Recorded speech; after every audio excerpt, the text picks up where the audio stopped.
प्रिय विद्यार्थियों, कैसे हैं आप लोग। आज के इस वीडियो में हम क्लास 12 इंग्लिश का पोएट्री से चैप्टर 2 कीपिंग क्विट, जो कि पाल्बो नेरूदा के द्वारा लिखा गया है। तो दोस्तों, आज के वीडियो में हम इस पोएम को अच्छे तरीके से पढ़ेंगे।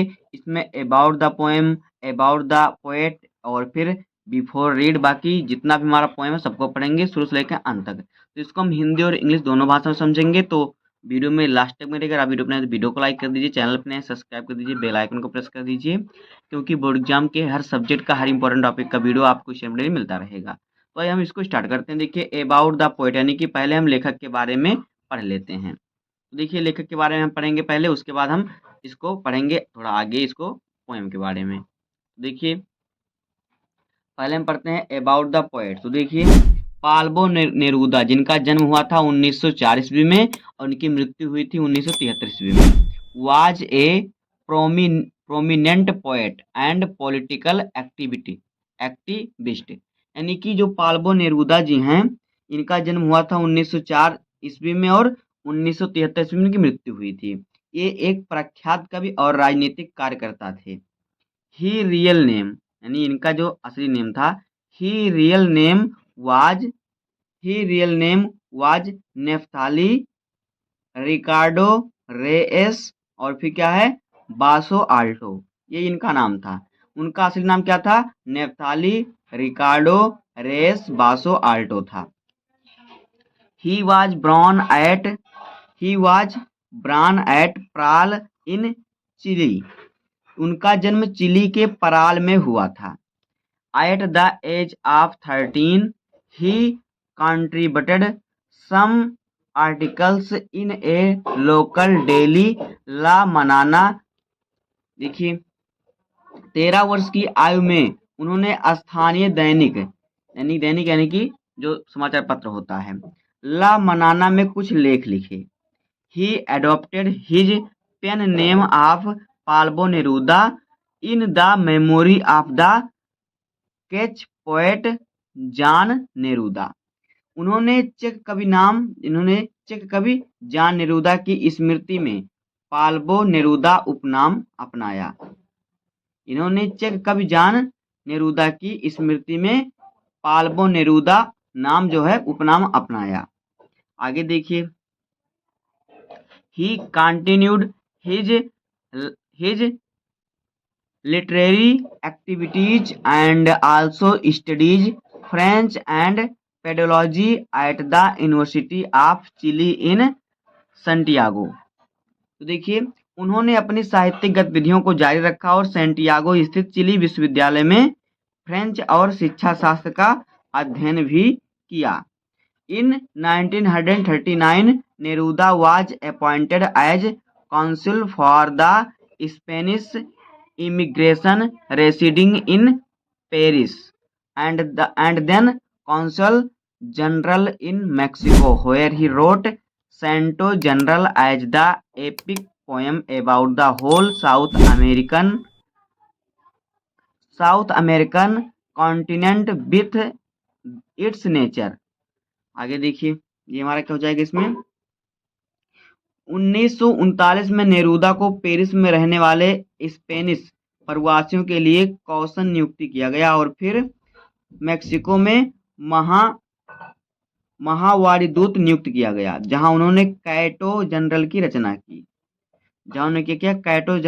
की, और जो दक्षिण अमेरिका महाद्वीप और उसकी प्रकृति, it's people and it's historical destiny, और लोगों और उनके ऐतिहासिक भाग के बारे में एक महत्वपूर्ण महाकाव्य कविता है। जो क्या है? एक महत्वपूर्ण महाकाव्य कविता है। आगे देखिए, he was awarded the Nobel prize for literature in 1971। उन्हें 1971 में साहित्य के लिए नोबेल पुरस्कार से सम्मानित किया गया। ये था हमारा पोएट के बारे में। अब देखिए, हम पढ़ेंगे अबाउट द पोएम, यानी कविता के बारे में। देखिए, अबाउट द पोएम हमारा क्या, उसको हम पढ़ेंगे। तो अब देखिए, हमारा है अबाउट द पोएम, तो इसको हम पढ़ लेते हैं। देखिए, अबाउट द पोएम हमारा क्या है। अबाउट द पोएम यानी कि कविता के बारे में। तो the poet suggest us all living on the surface of the earth to keep still, to keep silent and to suspend our activities.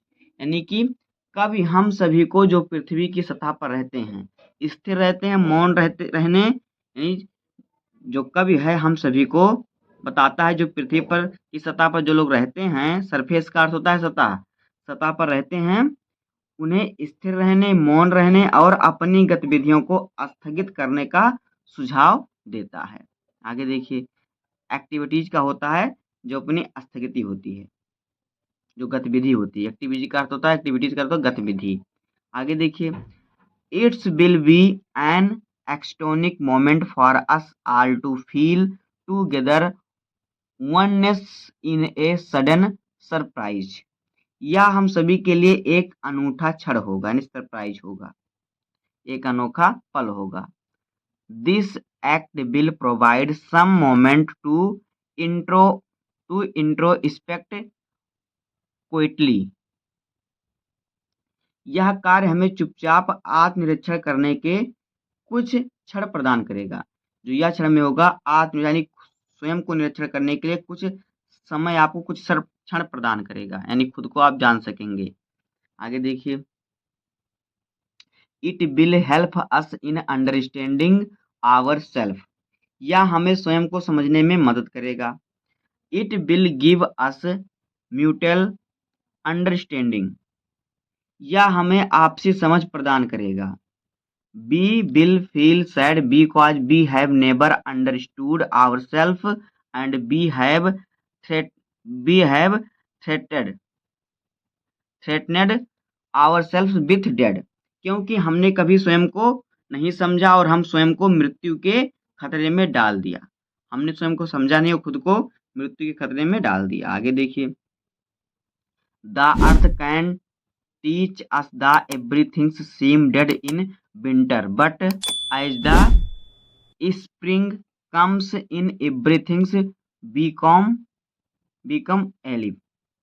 या फिर आप alive भी पढ़ सकते हैं इसे। तो देखिए, धरती हमें सिखाती है कि सर्दियों में सब कुछ निर्जीव सा लगता है, लेकिन बसंत ऋतु के आगमन के साथ ही सब कुछ जीवित हो उठता है।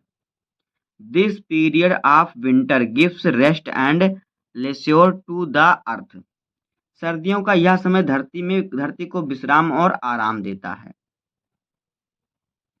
Hence we all need rest and leisure for once to introspect quietly। इसलिए हम सभी को भी एक बार शांतिपूर्वक आत्मचिंतन करने के लिए विश्राम और आराम की आवश्यकता होती है।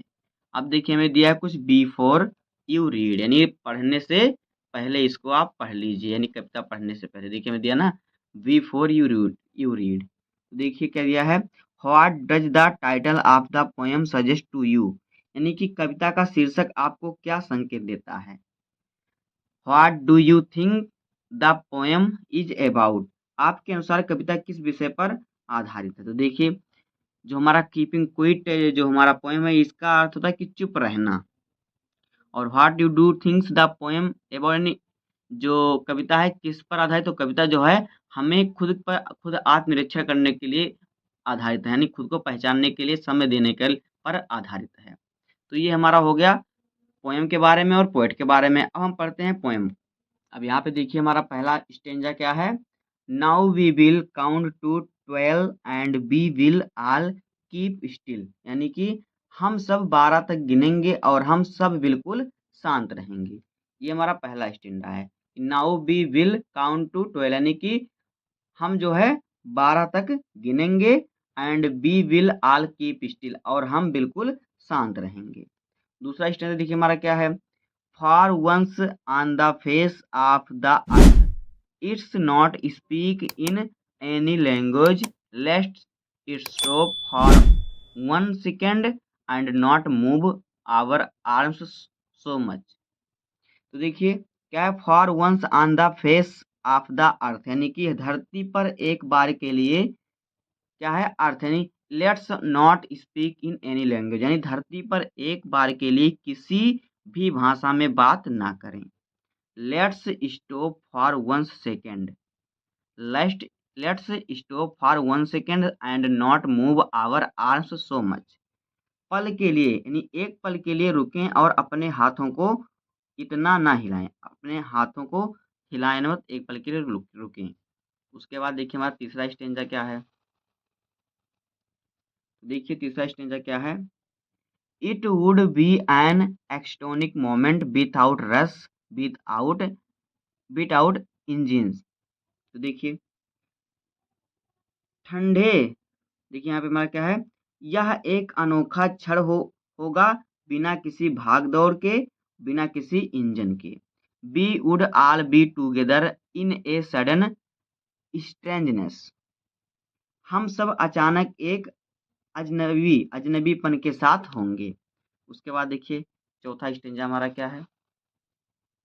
तो चौथा स्टेंजा जो है वो है fisherman in the cold sea would not harm whales. तो देखिए ठंडे समुद्र में मछुआरे व्हेल को नुकसान नहीं पहुंचाते थे।